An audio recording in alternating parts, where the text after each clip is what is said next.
Yeah.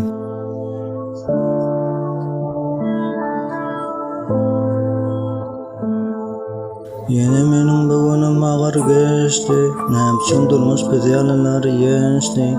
Dokunmaçtan havar yağını bu zamanla. Emme da toğdum bile halına sayamana. Köp gördük bir yaşı göre akıllı ve ecem ağlamasın diye. Köp tahtardan çekelim men kovgulum önümde. Yaman önümde hiç kim yok. Uzaktan gurlayan aydınmadık söyle köp yaktım ağzımı. Gurlatılın hakikati köp yerde gurlemedim vakti yadım dikkati. Kızıklanma yaşayışımı ümit vermesen. Orta varmak örküzyen gurriyalerimin.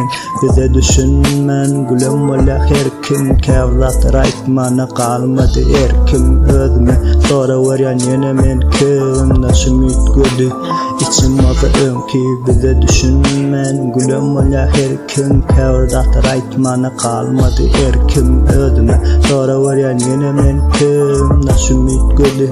İçim azı ki Allah'dan başkan önüne baş eğmedim eciydi görümde onusundan gülmedim dinledim hilmeni derdim berbilip öderdim sakladım gezdim mendim up alo salam kovmu dost yağdaylın durmuş servet yöne men kovuduk aydayın durmuşta yuvarçadan aylanıp dur tekerim acini yelişuma belik son yer şekerim 25'e yettim attım durmuş yükünü barda da düşündüm herkin hıncık durdu keni hiç kimi tayamoksa kendine ecemi ikili adımlara yap koydum içimi durmuşumdan yazdım bağır underground ringde menler durmuş başlandı ikinci round bedenim beşişti kıyınçılığa yer yok maktada yetmiyor için dökülmeli der köp bize düşünmen gülüm ola her kim kevdahtır aytmana kalmadı erkim özüme sonra varyan yine men kim nasıl ümit gördü.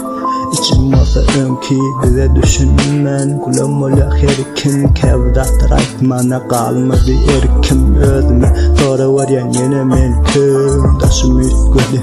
İçim azı ki bize düşünmen gülüm ola her kim kevdahtır aytmana kalmadı erkim özüme sonra varyan yine men kim nasıl ümit gördü. İçim azı ki